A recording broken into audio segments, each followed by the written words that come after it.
This is another episode of Standup Comedy, your host and MC, celebrating 40-plus years on the fringe of show business. Stories, interviews, and comedy sets from the famous and not so famous. Here's your host and MC, Scott Edwards. Ladies and gentlemen, thank you for joining us for another exciting episode. We have gotten into the deep annals of comedy success with the gentleman we're interviewing today. He has worked with some of the biggest names in comedy. He himself is a very successful and talented stand-up comic, but much, much more than that. He is a great musician and has had a chance to work with some of the best in that industry. But instead of talking about him, let's talk with him. Ladies and gentlemen, please welcome to the show, Dennis Blair. Wow. Hey, what a crowd. What a crowd.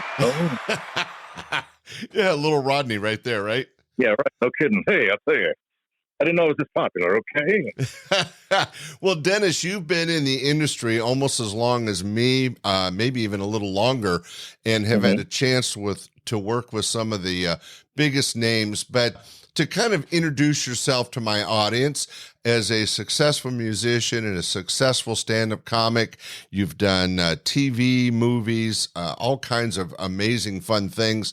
But how did it all start? Were you a teenager? Were you already in college? Tell us how it started.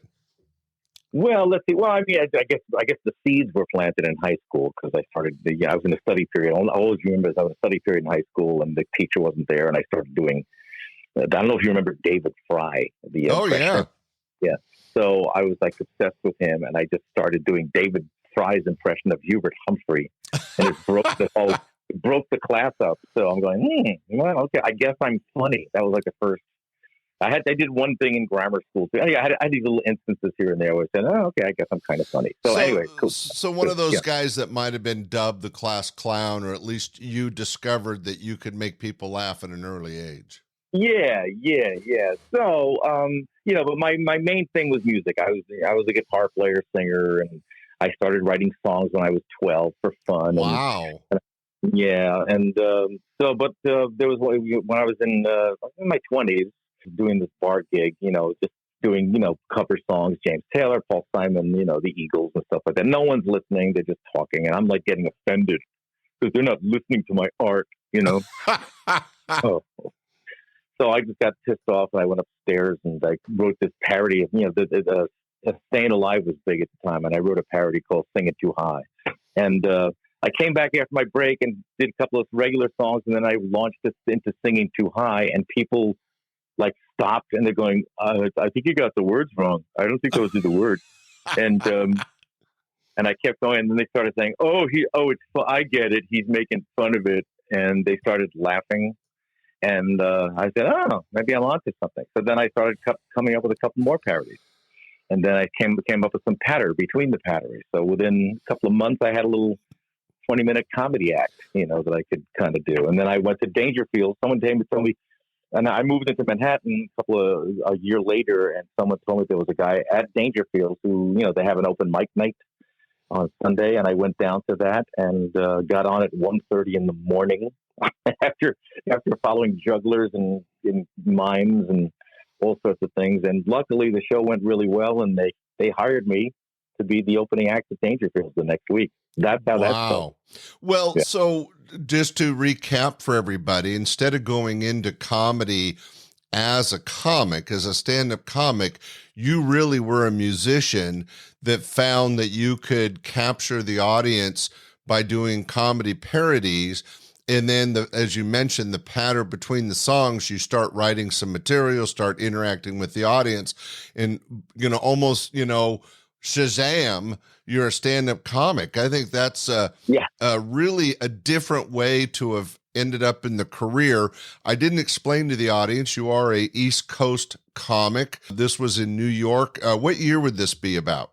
That was the very end of 1979 is when I did that little Dangerfield thing. So literally right before the big a few years, but I mean, before the comedy boom, you were already stretching your legs in the comedy industry. And of course, being the opening act at Dangerfield's gives you an opportunity to really work and meet some of the best in the business. Oh yeah, and it was great because I didn't have to, at that time, I don't know how to do it now, but I didn't have to stand online at Catch a Rising Star and get a number, stand online for 2-3 hours and hope you get on that night and, do 3 minutes or something. I got a gig where I could do from the beginning, like 25 minutes of opening act stuff, so I was able to grow pretty quickly, just develop stuff, stop things. Yeah, and as a comedy producer, and I opened my club in 1980, I used to love comic musicians because audiences do, and you have to tell me if you agree or disagree, but there is something about music that since birth, audiences are taught to respect and listen to music. And even if it sucks, we all kind of break into applause when it's done. And as a producer, I like comic musicians. Robert Aguayo was one that comes to mind. Mac and Jamie as a comedy team did a lot of music. Dana Carvey was huge in music. And that you're getting not only the comedy, but you're immediately getting that attention-grabbing music. Is that how you... It sounds like that's what worked for you. Yeah, I mean, it was nothing I ever planned out. I was just bored at this club where they weren't listening to me, and I just started doing a parody, and that seemed to work. So why not, put the pedal to the metal and keep doing that kind of thing? But I knew that's all I could. I couldn't just do that. I just couldn't go from song to song. Here's another song I'm going to ruin for you. I just couldn't do that. That's a great way to set it up. I ruin people's memories. That's my goal in life. I used to like that song, but now I can't listen to it anymore because I hear the new word.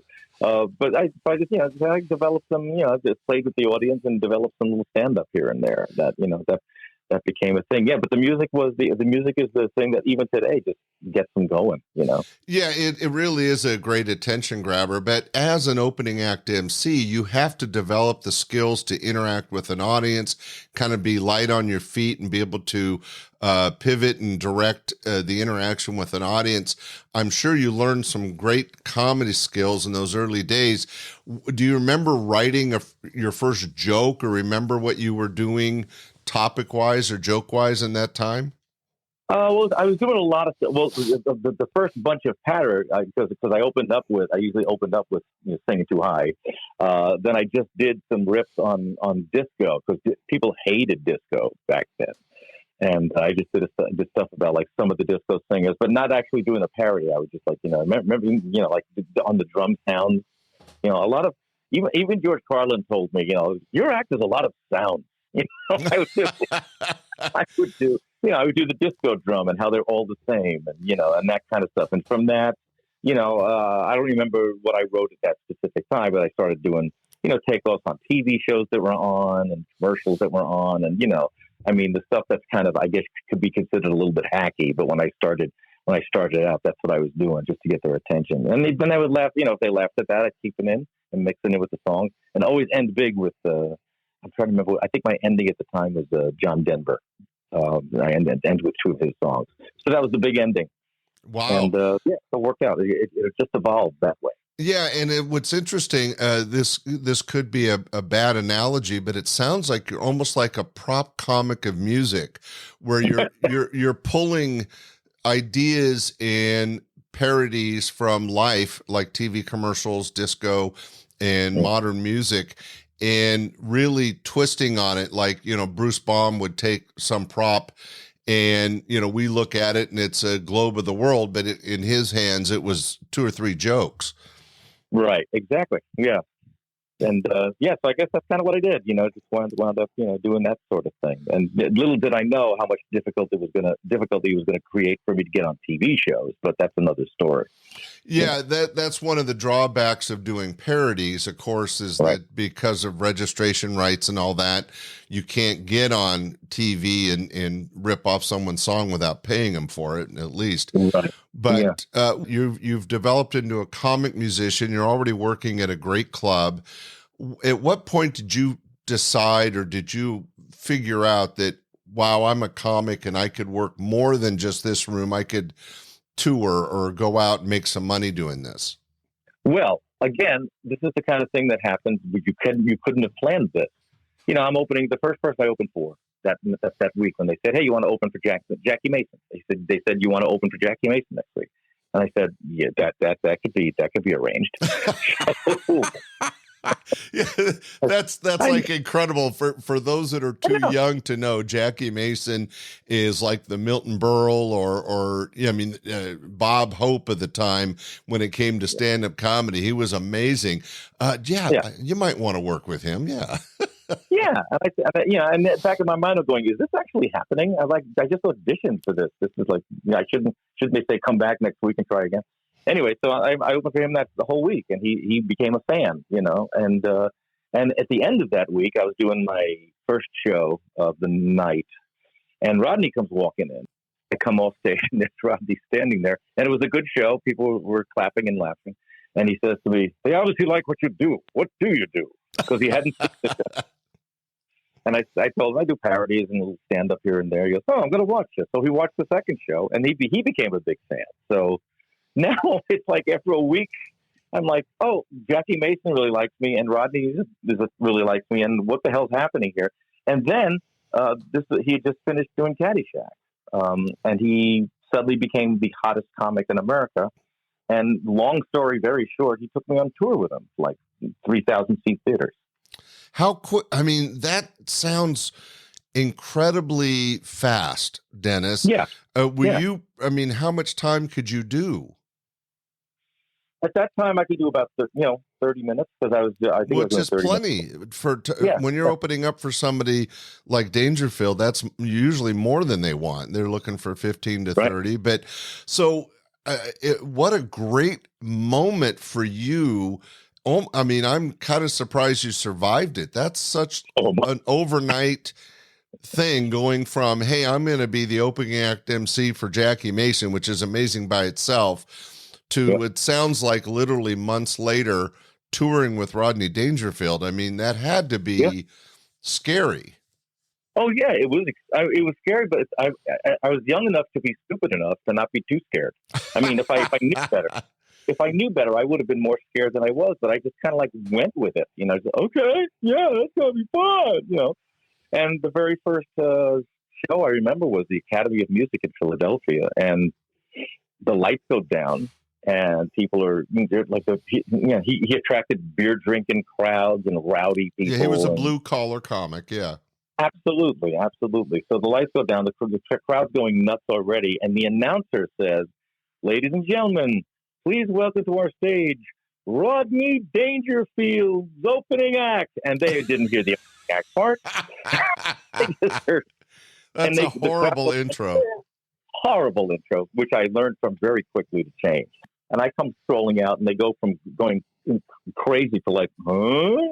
And then my opening line at the time was, "Hey, this looks like a disco crowd." Oh, can you curse on this show, by the way? Oh, it does. It's a podcast. You do whatever you need. Okay. So you go, "Fuck you, get off, where's Ron?" I haven't even started, And but luckily, my opener was the Bee Gees song, and they realized, he hates it. I didn't hate it, but he's making fun of it. And then I got them within, 4 or 5 minutes, and it went really well by the end.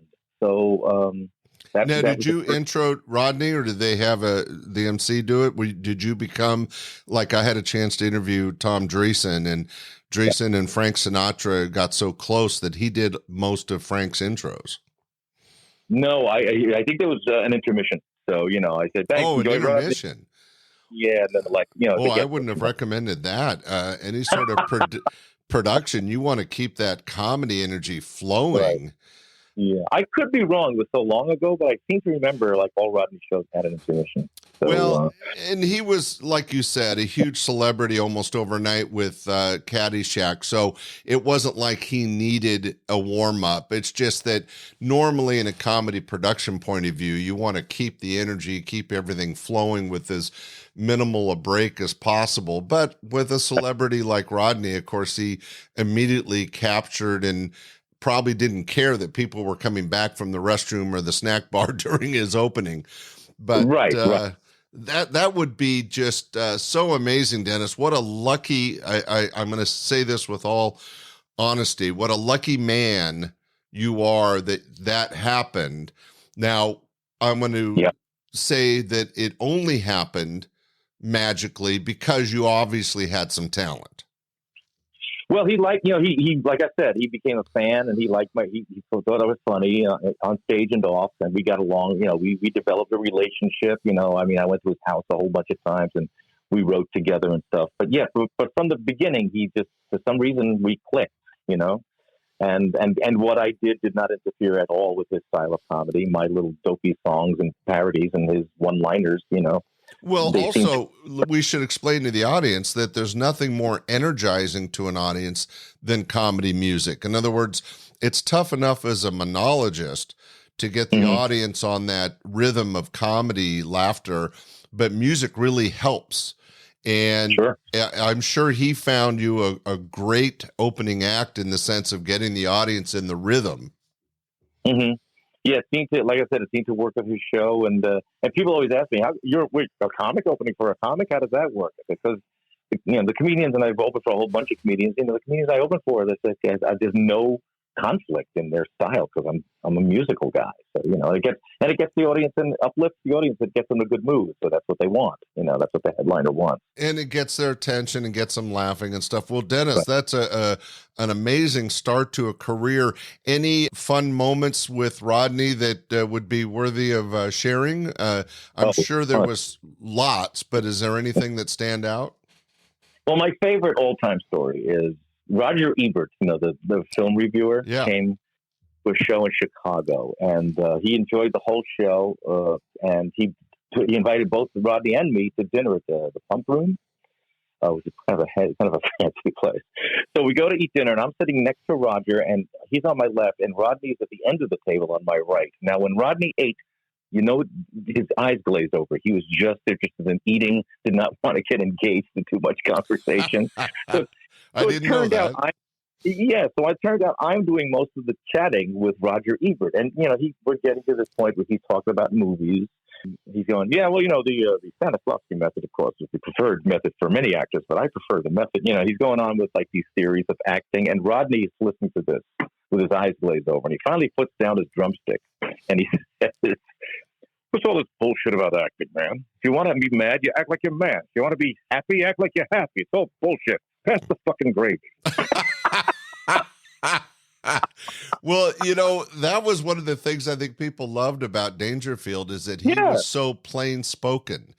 It wasn't, you didn't have to be a genius to get his comedy. It was really blue collar, workabout man's kind of approach to comedy and acting. I think that's genius. And how did Roger react? He just looked at me like, okay.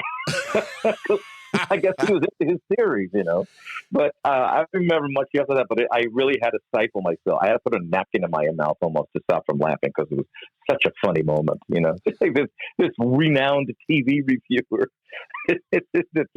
It's like a Marx Brothers moment, Groucho dipping the donut in the coffee, Oh, that's just so great to have experienced that, Dennis. Yeah. Now, I know whenever I tell people the story, they go, "Oh, Rodney's right. Just act mad. Just act happy." Anyway. So. Well, it'll carry on. So now, because of this relationship with Rodney, I know that he pulled you into working on the movie Easy Money. Were you writing or performing? Tell us a little bit about how this relationship with Dangerfield really helped you as your career. Right. Well, at this time, Caddyshack had just come out, but it was a success. He was still able to work at his club. After he became huge, he couldn't work at his club because people couldn't get in. But so and he was hanging out in his dressing room, and he says to me, "So they called me. The people that made Caddyshack, they called me. They want to do a movie starring me. I'm the star of it. So Dennis, if you come up with an idea for a movie, let me know."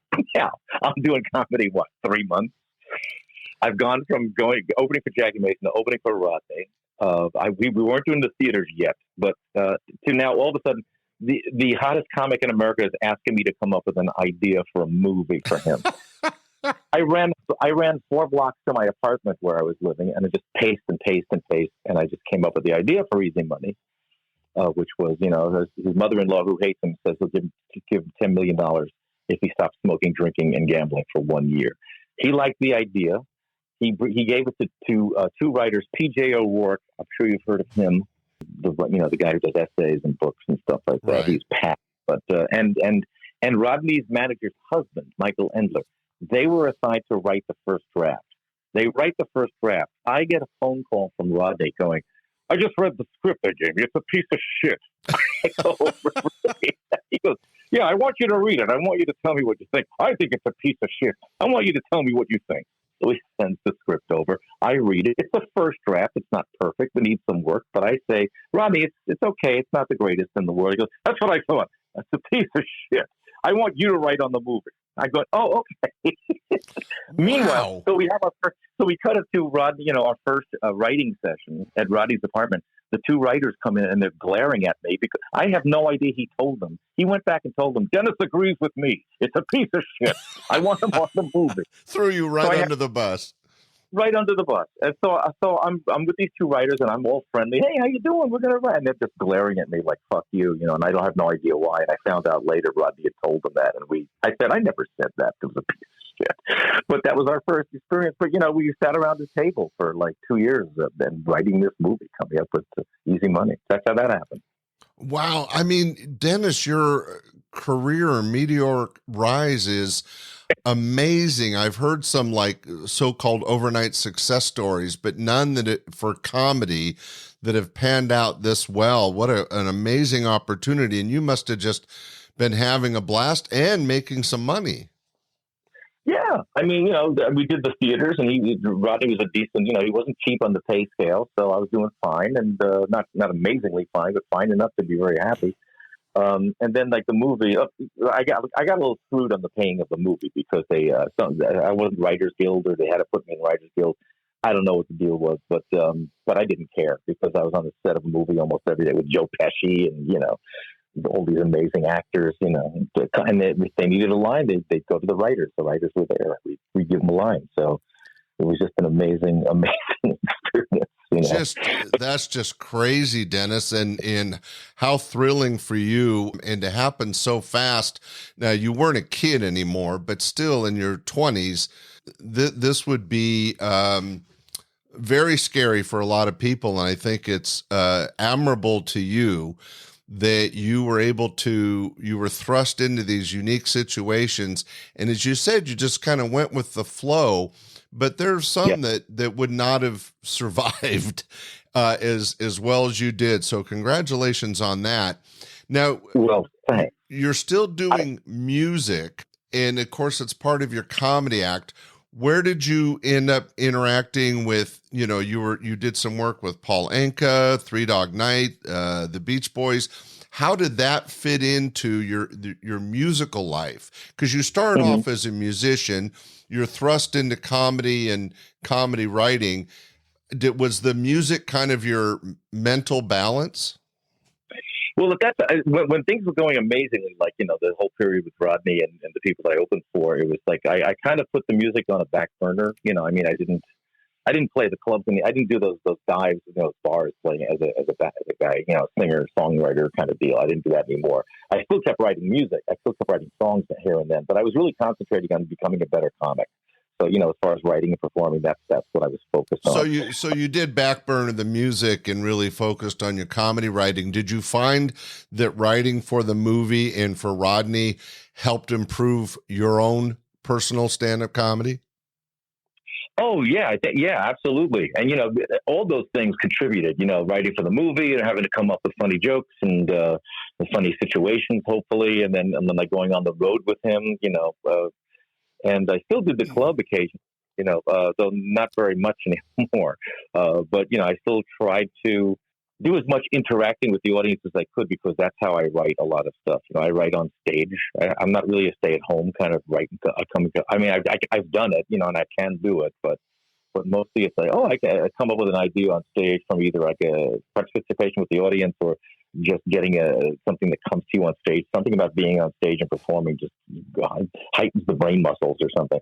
So if I come up with something good there, then I'll just write it down and work on it. So that's, but I like I said, I kept writing. I actually did an album in 1998 of original songs. So I didn't abandon it completely, but it was just basically 99% comedy all the time.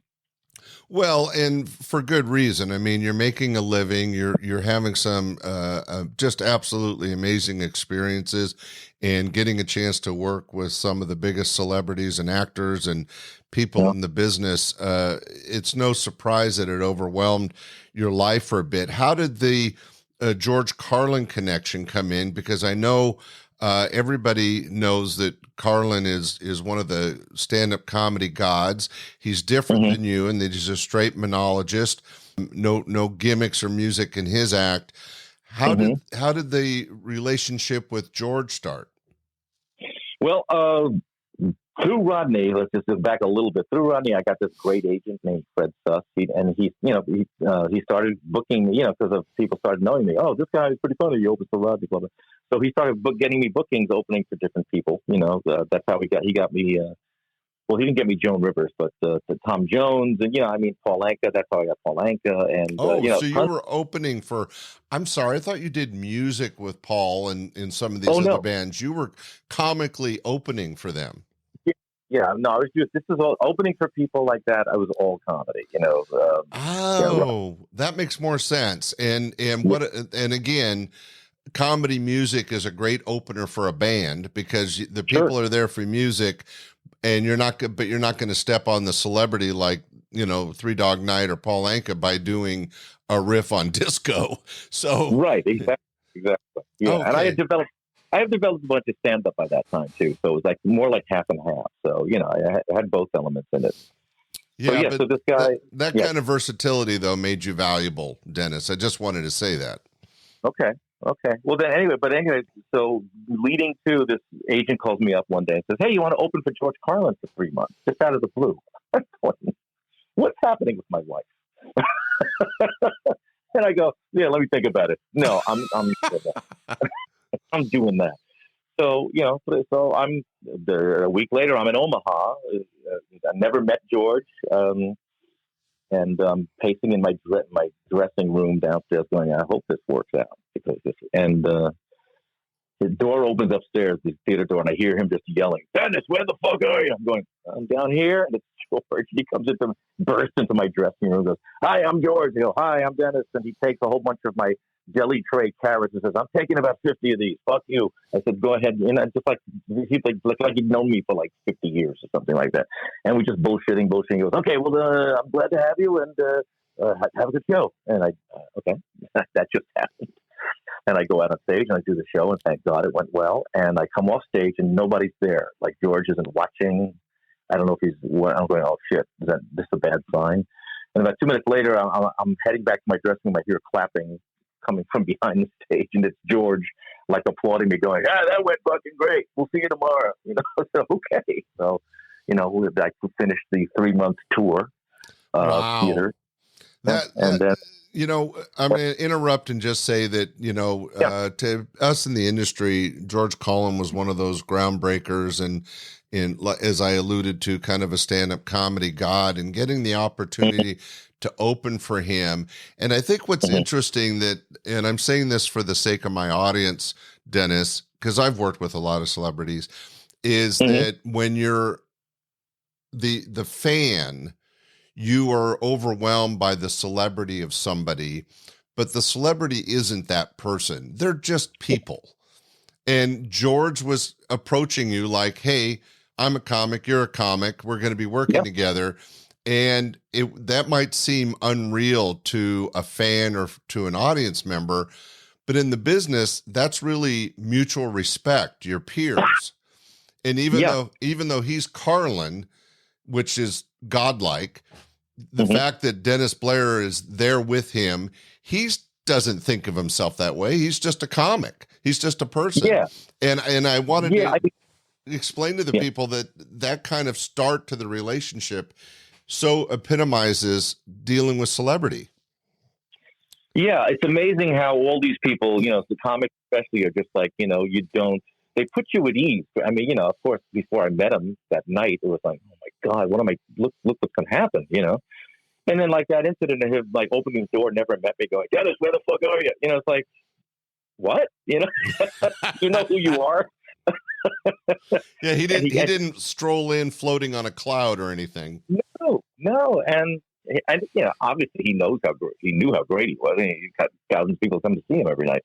But yeah, just the level. It's almost like you're not, but it's almost like you're on the same level when you're there, and you're part of the show. As the opening act, and not just some peasant who I allow to open for me. I would disagree. I think you are on the same level. Yeah, he was a huge celebrity, and in no disrespect, probably way funnier in his way, but you are just as important part of the show. Is that you're both entertaining the audience. You both had a goal. Your job was to entertain the audience.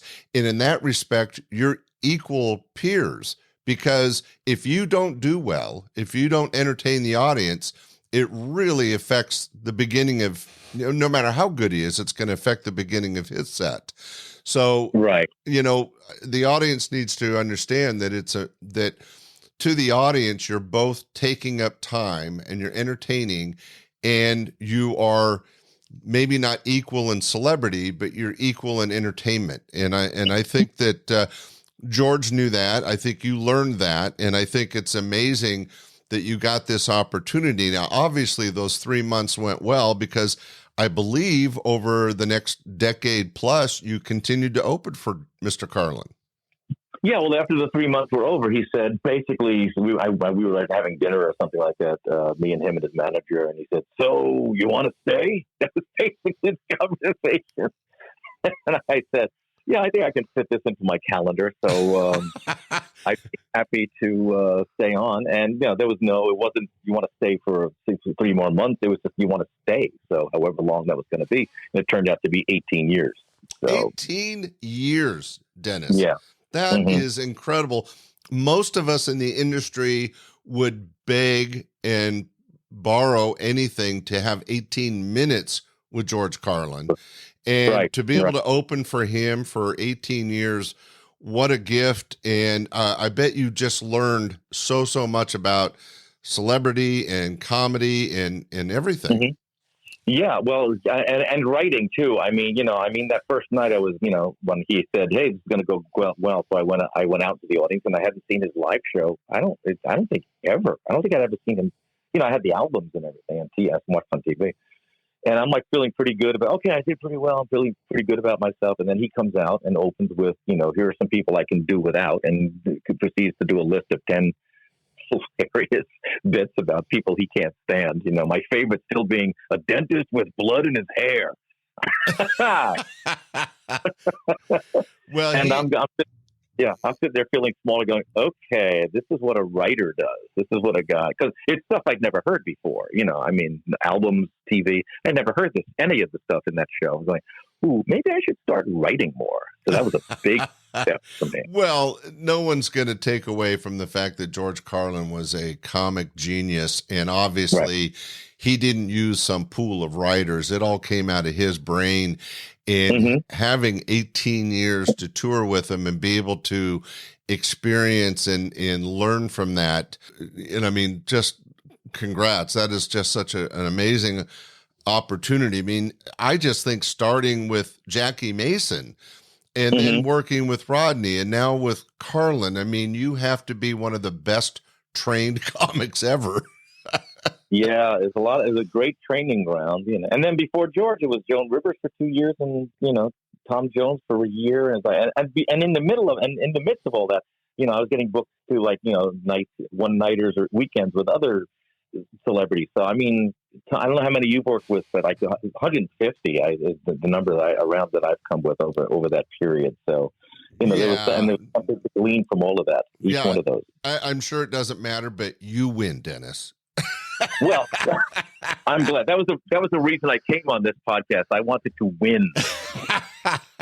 No, I was very blessed that I got a chance to work with, I would say easily over 60 or 80 celebrities, but the key is they weren't celebrities when they worked for me, right? I was in the developmental stage. I was working with Paula Poundstone, Dana Carvey, Bob Saget, you can go on before they were famous. And the list of the famous, I mean, that came back, Jerry Seinfeld and Robin Williams and a few others. I had a chance to share the same air as them, but experience that you had and the opportunities that opened up to you. And I hope you realize, and I'm sure you do, that a lot of it was your talent as a musician was really the basis for your success as a comic. And that the fact that you were doing, because if you were a straight monologist, maybe some of these relationships wouldn't have been so strong because there might have been a little bit more competition or stepping on material. But the fact that you were a comic musician really opened up this whole world of monologists that you could work for. I mean, I don't think you planned it, but it was genius. Yeah. I mean, I haven't planned anything for my entire life. That's just another, I don't know what I'm going to eat in 10 minutes. So, whatever it is. Yeah, it's like, I agree. I mean, the fact that I did music was the reason I got to work with all these people who are huge stars that are comics, because they know that I wasn't going to interfere with anything style-wise or content-wise that they were doing, so that worked out really well.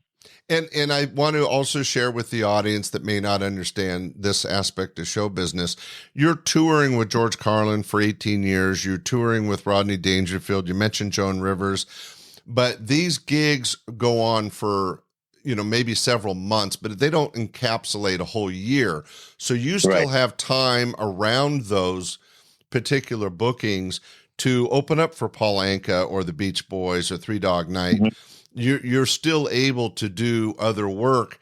What you've had so many amazing interactions.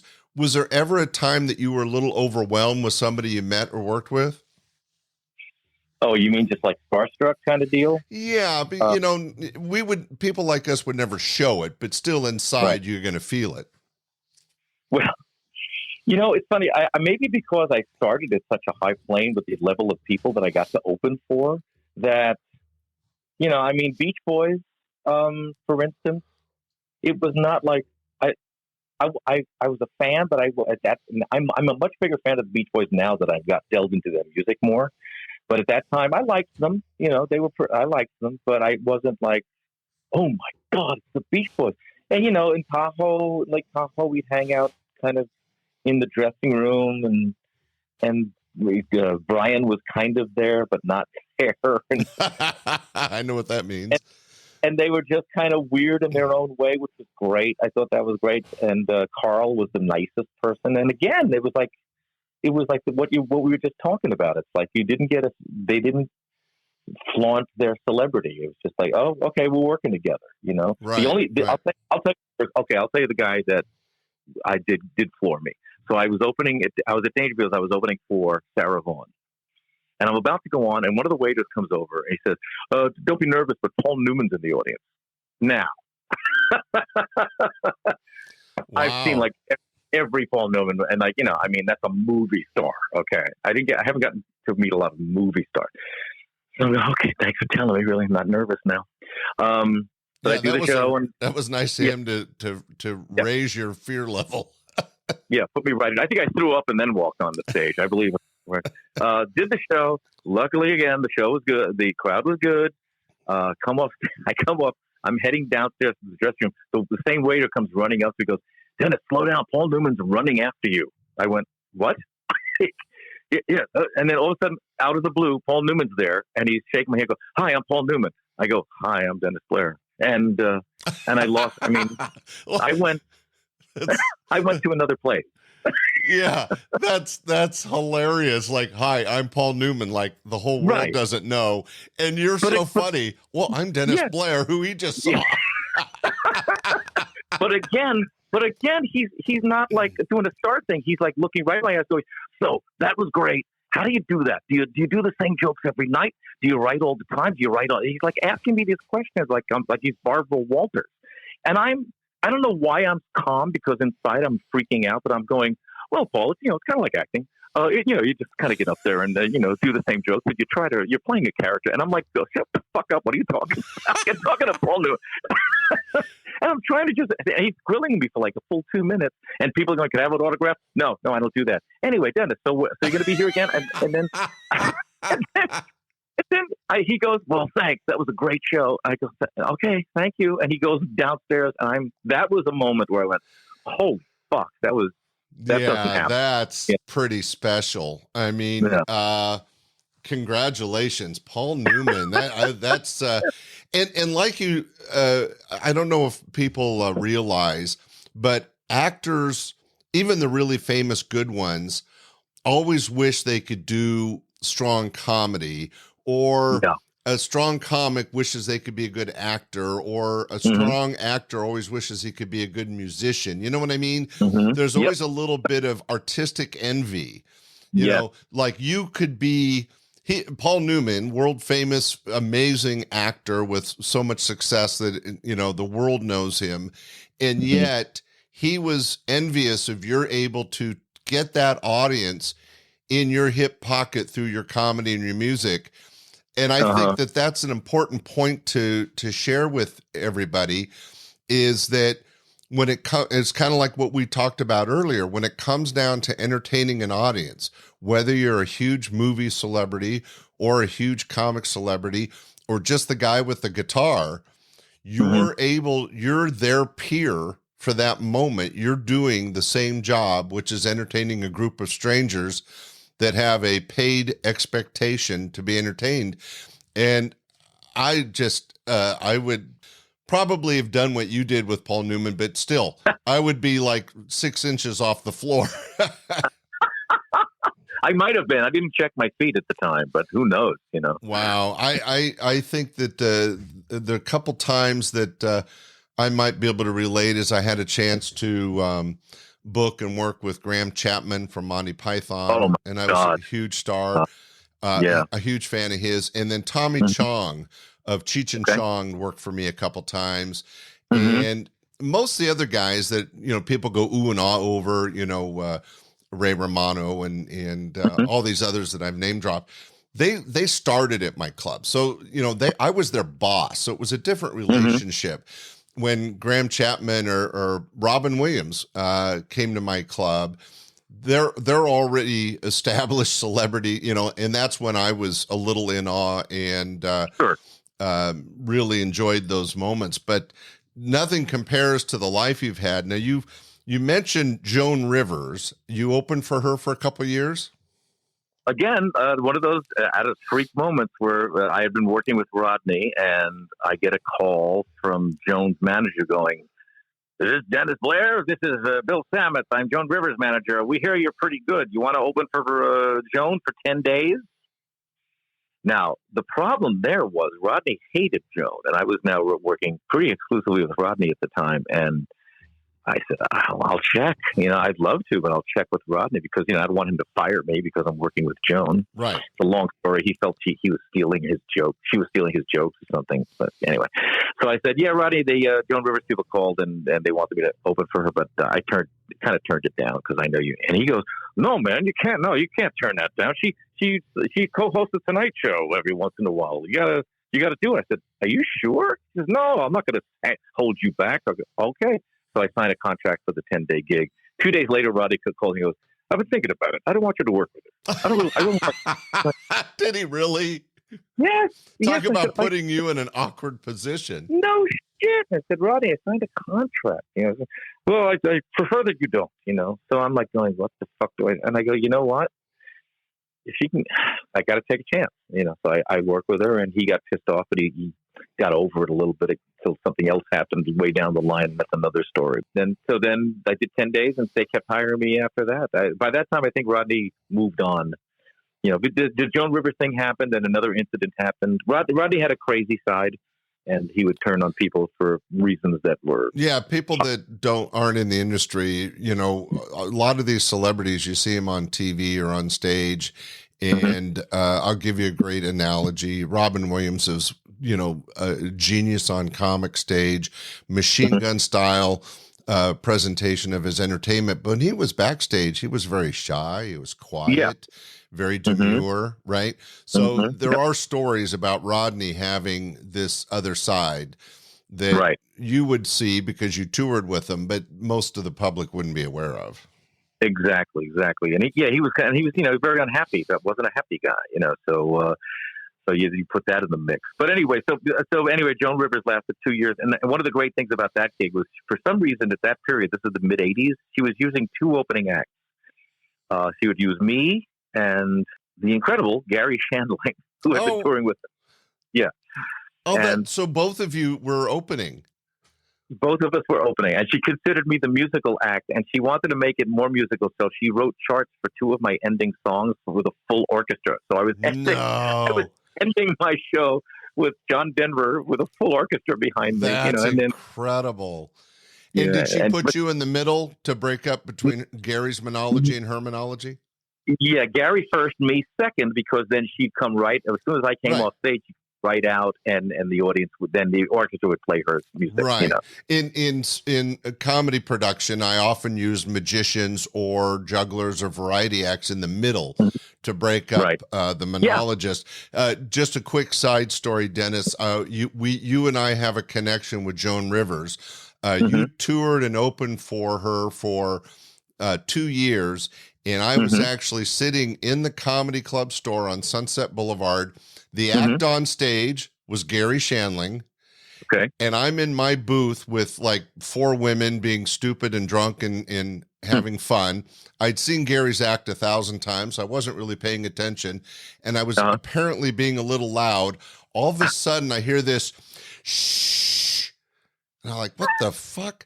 And I look over, and in the booth next to me, a very angry Joan Rivers is bending around the booth, and she's going, shh,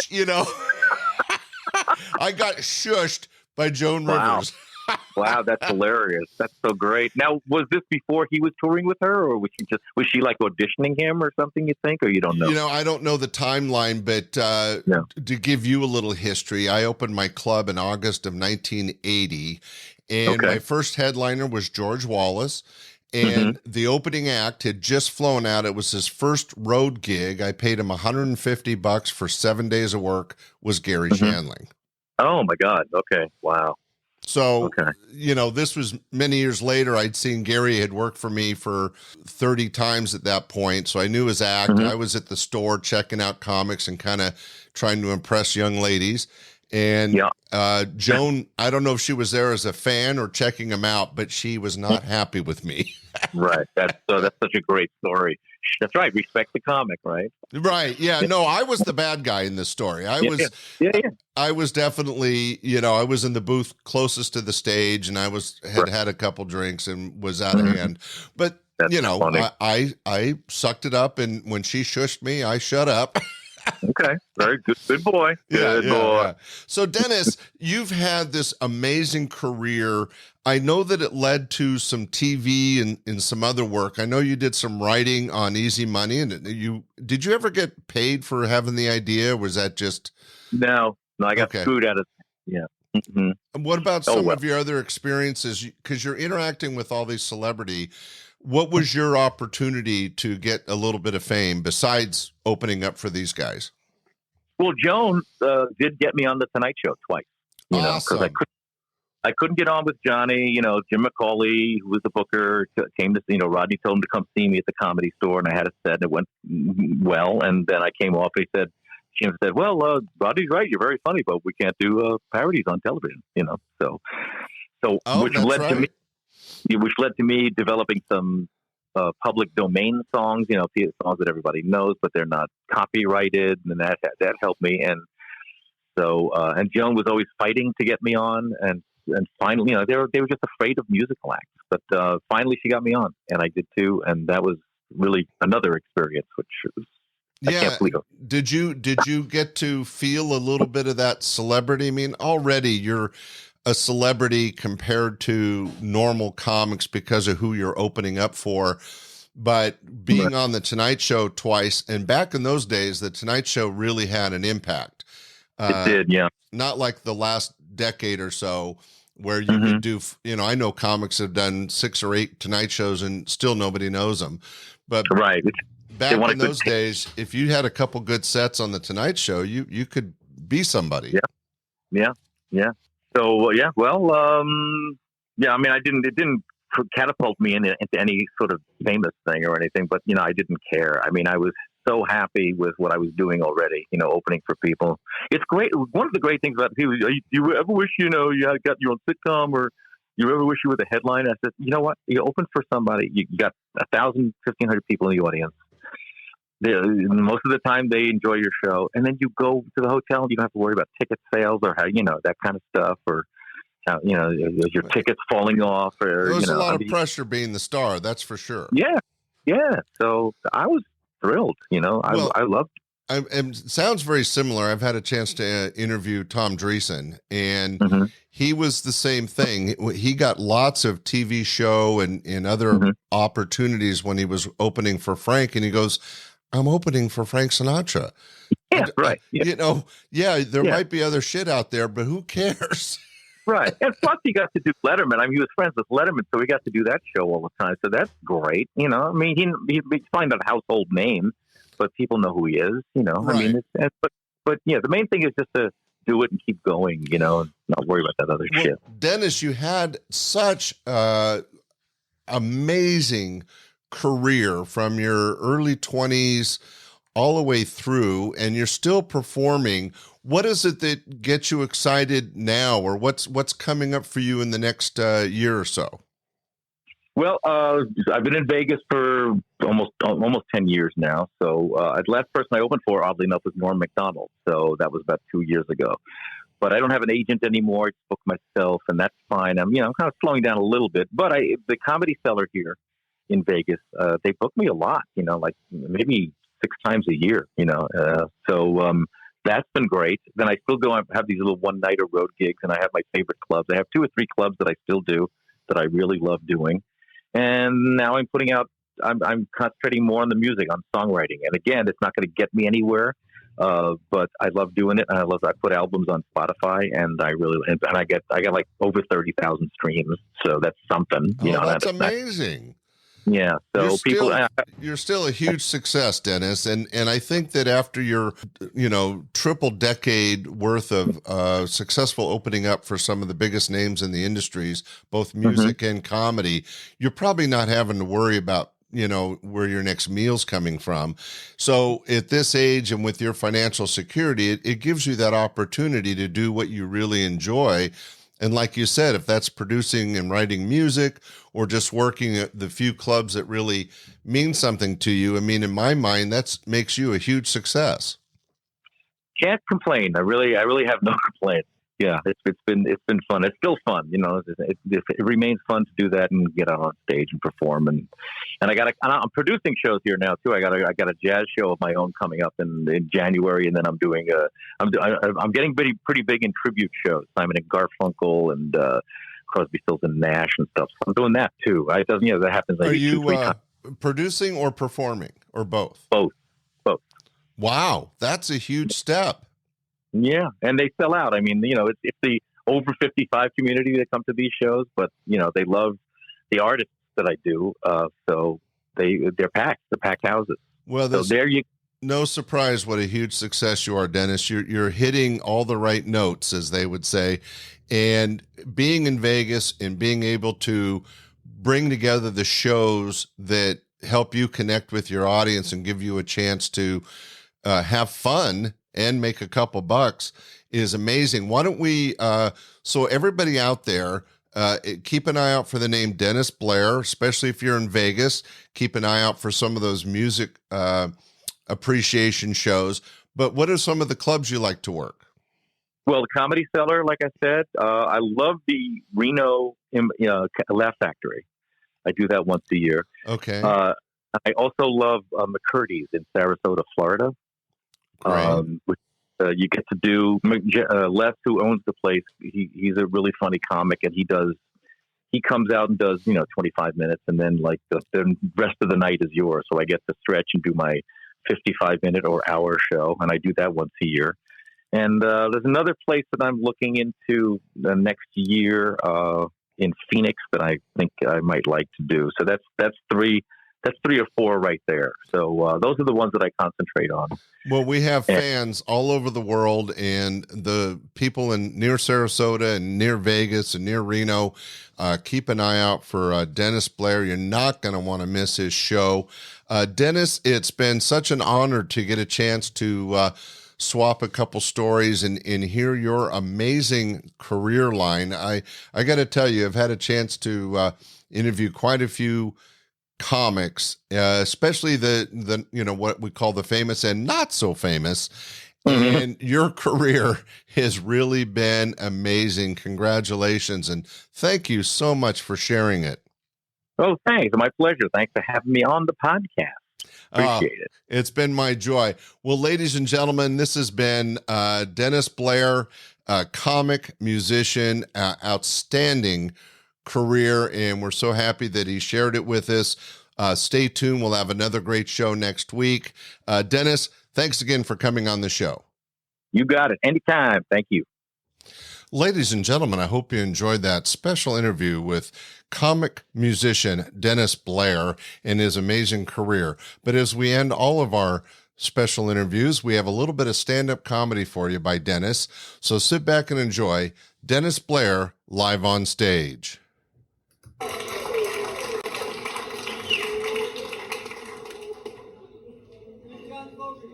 John Fogerty?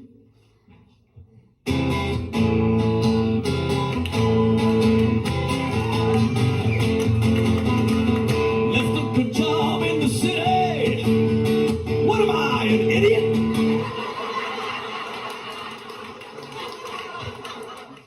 Wait, Johnny Cash was first, then we'll do Dylan. Hold on, Johnny Cash.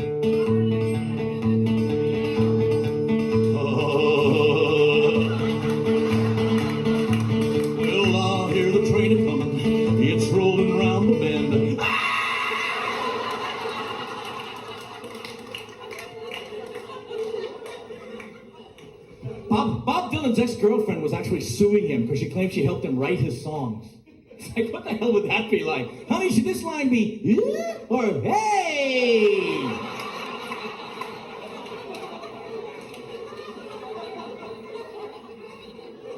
Bob Dylan has been around for 900 years. I think by now he should have the answer to at least one thing. How many times must the cannonballs fly before they're forever banned? The answer, my friend, is 7.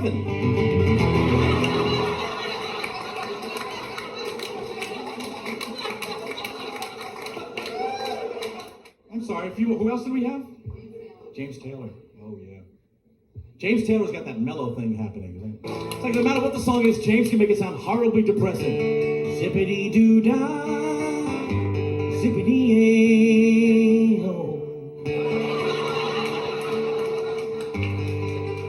Think I'll go throw myself off a cliff today. If you see me coming, get out of my way. Zippity-doo-dah, zippity, oh yeah, oh no, oh maybe, oh tomorrow, oh yes, oh Thursday, ooh, ah, ee, ooh, oh, hey, hey.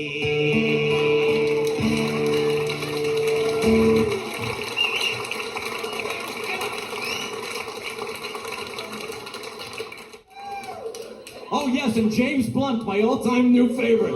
I love that guy. He is fantastic. I was singing this stupid song and only had 2 notes. It was boring and long, and so I said to myself, how can I improve this tune? And the answer came to me. Here's what I should do.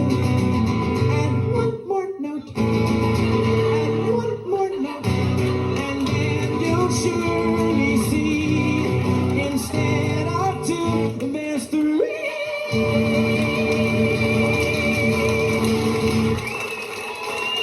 Thanks for putting up with this, folks. I'll have some Well, you can see why he was such a big hit with Rodney Dangerfield, George Carlin, Joan Rivers, and many, many more. That was Dennis Blair live on stage. Hey, stay tuned next Sunday, another great show. Thanks for listening. Please sure to tell your family and friends. Bye. We hope you enjoyed this episode of Stand-Up Comedy, your host and MC.